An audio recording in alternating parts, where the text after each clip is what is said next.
झारखंड विधानसभा चुनाव में इस बार सबसे ज्यादा नजरें चंपाई सोरेन की सीट सरायकेला पर लगी हुई हैं। चंपाई की जीत और हार उनके राजनीतिक भविष्य को तय करेगी, ये बात खुद चंपाई भी जानते हैं। लेकिन इस बार चंपाई के लिए चुनाव बेहद मुश्किल हो चुका है। जेएमएम ने चंपाई सोरेन की जबरदस्त घेराबंदी कर रखी है। चंपाई सोरेन से सरायकेला के मतदाता भी सवाल कर रहे हैं कि जब जेएमएम ने उन्हें मंत्री और मुख्यमंत्री तक बनाया तो फिर वो बीजेपी में क्यों चले गए। इन सवालों के बीच अब सीएम हेमंत सोरेन की पत्नी कल्पना सोरेन ने चंपाई सोरेन पर बड़ा और गंभीर आरोप लगा दिया है।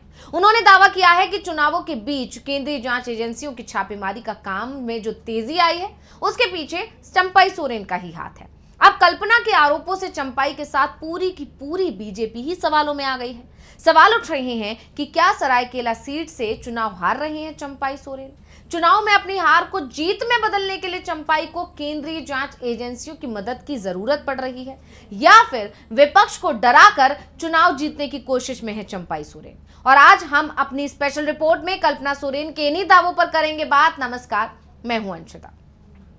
झारखंड के पूर्व सीएम चंपाई सोरेन इस बार अपने जीवन की सबसे कड़ी चुनौती का सामना कर रहे हैं। जेएमएम छोड़कर उन्होंने बीजेपी का दामन थाम लिया और बीजेपी का दामन थामने वाले चंपाई के लिए इस बार सबसे बड़ी चुनौती तो उनके समर्थक ही बन गए हैं। अब तक चंपाई जिन लोगों को अपना समर्थक मानते थे, आज वो ही लोग चंपाई से सवाल कर रहे हैं कि आपने दल आखिर क्यों बदल लिया।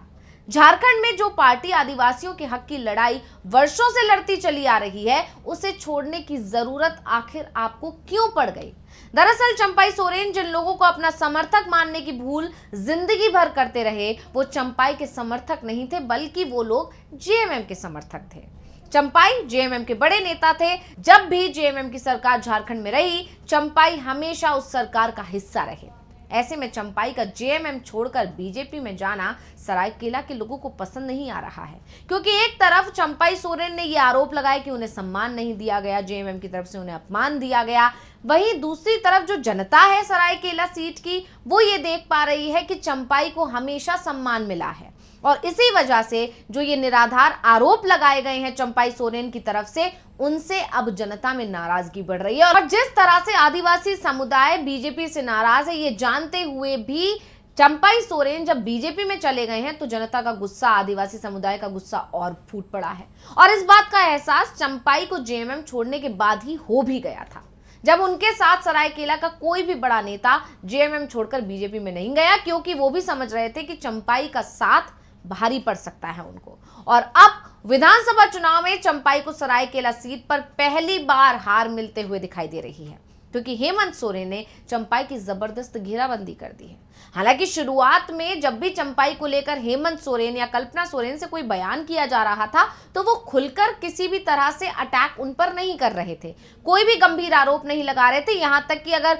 कल्पना सोरेन के बयानों की बात करें तो वो तो बार बार ये कह रही थी वो हमारे चाचा हैं और वो हमारे लिए सम्माननीय है, हम उनके बारे में कुछ भी कहना नहीं चाहते हैं। लेकिन अब जैसे जैसे तारीखें नजदीक आ रही हैं, जैसे जैसे वोटिंग का दिन पास आ रहा है, वैसे वैसे जेएमएम की तरफ से चंपाई के खिलाफ बयानबाजी तेज हो गई है। और यही कुछ दिख रहा है हेमंत सोरेन और कल्पना सोरेन और बाकी दूसरे नेताओं की बयानों में। अब इससे क्या हो रहा है, इससे चंपाई और बीजेपी बौखलाई हुई है और इसकी बौखलाहट जेएमएम नेताओं पर छापेमारी के रूप में दिखाई दे रही है। आईटी की छापेमारी को लेकर जेएमएम नेता कल्पना सोरेन ने बड़ा खुलासा कर दिया है। उन्होंने आईटी रेड को सीधे सीधे चंपाई सोरेन की संभावित हार से जोड़ दिया। दरअसल झारखंड मुक्ति मोर्चा के केंद्रीय सचिव गणेश चौधरी के आवास पर शनिवार को इनकम टैक्स विभाग ने छापेमारी की, जिसको लेकर जेएमएम नेता कल्पना सोरेन ने सभा के दौरान बीजेपी पर हमला बोला। उन्होंने कहा कि बीजेपी सरायकेला में विधानसभा प्रत्याशी की हार के डर से बौखला गई है, इसलिए चंपाई सोरेन के इशारे पर छापेमारी की गई है। आपको बता दें कि 9 नवंबर को सुबह 4 बजे के करीब इनकम टैक्स डिपार्टमेंट की टीम ने जेएमएम नेता गणेश चौधरी के आवास पर छापेमारी की। आईटी विभाग की कार्रवाई देर रात तक चलती रही। आईटी की कार्रवाई के दौरान चौधरी घर की बालकनी में निकले और कैमरे पर हाथ हिलाते हुए मुस्कुराते हुए दिखाई दिए। छापेमारी की कार्रवाई के दौरान उनके घर या कार्यालय में किसी को आने की अनुमति नहीं दी गई। एक तरफ जेएमएम नेता के घर छापेमारी की कार्रवाई चल रही थी, सरायकेला से बीजेपी उम्मीदवार चंपाई सोरेन छापेमारी को लेकर जेएमएम को घेर रहे थे, तो इसी दौरान कल्पना सोरेन की भी सरायकेला में बड़ी रैली हो रही थी। कल्पना ने चंपाई और बीजेपी दोनों को अपनी रैली में तीखा जवाब दिया। कल्पना सोरेन ने कहा कि जिस तरह से जेएमएम नेता गणेश चौधरी पर इनकम टैक्स का छापा पड़ा है, उसके बाद यह साफ हो गया है कि बीजेपी के लोग घबरा चुके हैं।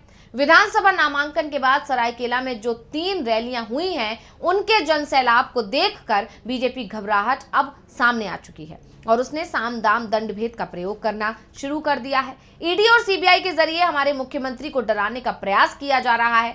बिना किसी नोटिस के चंपाई सोरेन और बीजेपी के शीर्ष नेतृत्व के इशारे पर चौधरी पर कार्रवाई की गई, लेकिन इससे कोई फर्क नहीं पड़ने वाला है, बल्कि इससे जनता का विश्वास और बढ़ेगा जेएमएम पर। चंपाई सोरेन का बेटा पैसा बांट रहा है, जिसका वीडियो भी वायरल हुआ। गणेश चौधरी को इनकम टैक्स की टीम ने घर में नजरबंद कर दिया है। अब चंपाई के इशारे पर पड़ रहे छापों से यह साफ हो गया है कि चंपाई खुद मुश्किल में फंस चुके हैं और ये चंपाई के सोशल मीडिया अकाउंट से ही साफ हो जाता है। बीजेपी चंपाई को जेएमएम से अपने पाले में लाई थी कि उनके सहारे से कोल्हान और संताल रीजन की 32 सीटों पर पार्टी को मजबूती मिलेगी, लेकिन चंपाई सिर्फ 2 सीटों पर ही प्रचार करते दिखाई दे रहे हैं। एक सरायकेला, जहां से वो खुद चुनाव लड़ रहे हैं और अपना अधिकांश समय यही प्रचार में लगे हुए हैं, और दूसरी सीट है घाटशिला, जहां से चंपाई के बेटे बाबूलाल चुनाव लड़ रहे हैं। इसके अलावा चंपाई दूसरे किसी भी उम्मीदवार को प्रचार के लिए समय नहीं दे पा रहे हैं, जिससे साफ है कि चंपाई को इस बार के चुनाव में पार्टी से ज्यादा अपनी खुद की सीट की चिंता दिखाई दे रही है।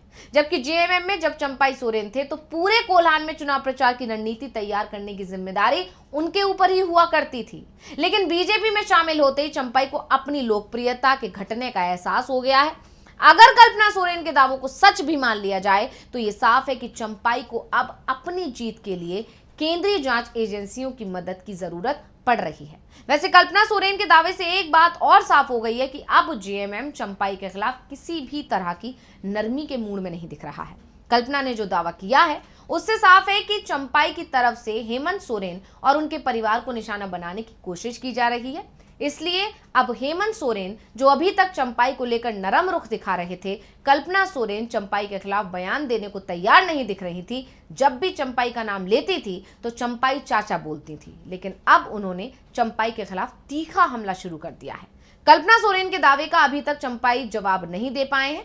दरअसल चंपाई सोरेन की चिंता सरायकेला में कल्पना की रैली में उमड़ी भारी भीड़ ने बढ़ा दी है, क्योंकि बीजेपी की किसी भी रैली में उतने लोग नहीं दिखाई दिए जितनी भीड़ कल्पना सोरेन की रैली में दिखाई दी है। यानी साफ है कि जेएमएम की बढ़ती मजबूती ने बीजेपी की होश उड़ा दिए हैं और जो सपना बीजेपी सजा रही थी कि चंपाई को अपने पाले में लाएगी तो फायदा मिलेगा, वो सपना अब बीजेपी का टूटता हुआ दिखाई दे रहा है, क्योंकि खुद चंपाई को भरोसा नहीं है कि वो अपनी सीट भी जीत पाएंगे या नहीं जीत पाएंगे।